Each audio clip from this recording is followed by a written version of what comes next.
Good morning guys. Kasabong Luzon, Visayas na walang lulaw na sa inyong aking mga followers, aking mga viewers, aking subscribers dito sa aking channel, YouTube Kalyaw Kasabong TV.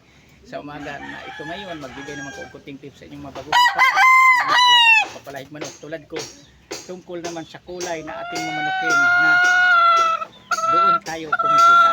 Bago ang lahat kasabong ipapatuloy ko, ipakila ko muna sa inyo. Ito na siya ang kauna-unahan kong mga palahi sa kulay gold. First time ko itong nakapag-alaga ng sarili kong palahi na kulay gold. Kasi ang kasanayan ko kasi nga manok talagang gialagaan mula bata pa ako. Talisay lang talaga yan kaya ang kulay pula. Sa ngayon na nagpapalahi ako, nag-out nagbinta ako. Kaya papalahi na rin ako mga itong kulay gold, iba-iba ng kulay. Ang mga gialagaan kong manok, ang mga sarili kong palahi dahil ang namimilig manok sa akin iba-iba din ang gusto na kulay nila na bibilhin. Sila ang nagsabi sa akin, magpalay din ako ganitong kulay gold. Kasi sila lang din ang bumibili dahil doon din sila siniswerte sa mga itong kulay gold. Kaya ito na. Sa katunayan nga niyan, ito gusto na nilang kukunin. Kulay gold, bibilhin nila pero hindi ko muna ibinibinta sa kanila. Dahil ako muna, itry ko muna to kung okay ba, maganda ba ang record of performance ang pinalabasan nitong mga kulay gold kong palahi bago ko magbinta sa kanila sa naniliwan sa akin. Yan ang ginagawa ko, parang hindi din ako mapahiya kasi hindi ako basta-basta na nagpalabas nagbibinta ng manok sa mga sarili kong alaga palahi kung hindi subok ko na. Kasi ang manok kasi kapag yung mga bloodline, mga linyada yan, kung subok na natin, hindi na tayo mahiya na may presyo ng tamang presyo sa bumibilig manok natin. Dahil alam natin na maganda ang mga pinapakita mga record of performance. At saka sa kulay sa manok din kasi nagkadepende talaga yan sa magmamanok. Kung anong kulay ang hiyang na doon siya siniswerte. Kung anong kulay na doon siya kumikita. Tulad sa akin, doon talaga ako siniswerte, doon ako kumikita ang hindi ako lumit akong ginagasos sa mga kulay gray talisay at saka mga kulay pula. Sa ngayon, ito, obserbahan ko muna itong mga kulay gold ko kung okay ang mga performance nito, ang pinalabasan, saka ko ito sila padamihin bago din ako magpalabas, magbibinta sa mga itong kulay, mga lahi, mga linyadan, kulay gold. Siya. Itong pagka-gold nito niya, kaya ganito ang postura o kulay niya dahil na-cross ko ito siya sa sweater.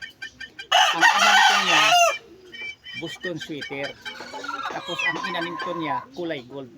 Ang ina nito, ang kinuhaan ko rin sa linyada sa kulay gold na inahin ito, galing din sa kaibigan kong kapilya mismo na magmamanok din.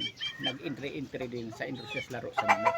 Ginagamit din niya sa personal niyang paglaro ang lahi na pinagalingan itong kulay gold, yung ito.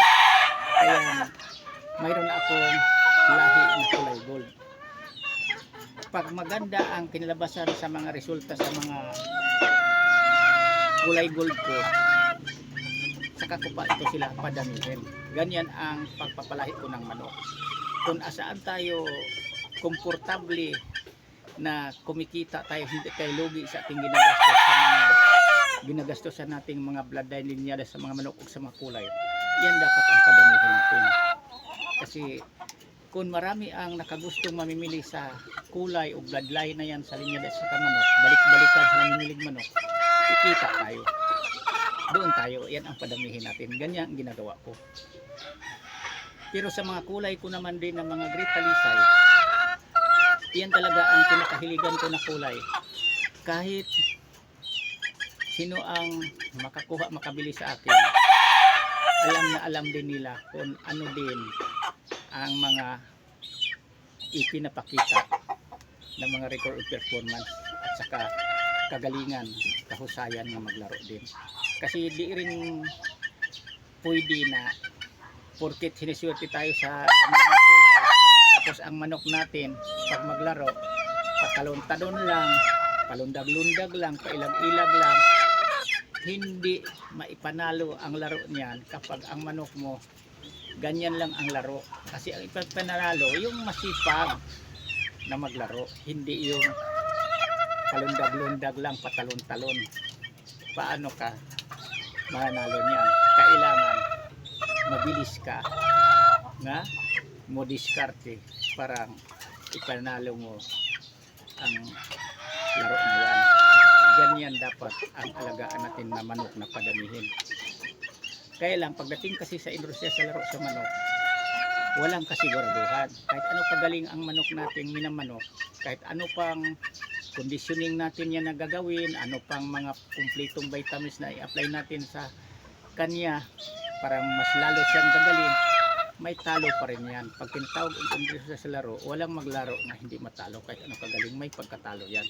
Pero ang naka-advantage lang, lamang tayo sa panalo kaysa talo kapag ang ating minamanok mahusay, magaling na maglaro. Yan ang pinaka-importante din sa ating na nag-alagang manok ng papalahi. Parang hindi tayo lugi sa ating ginagastos. Kasi kung mahusay, magaling na maglaro ang ating gialagaang manok, kumikita tayo. Kasi ang namimilig manok, madali nila na magustuhan ang ating alagang manok, madali nilang magustuhan ang presyo natin.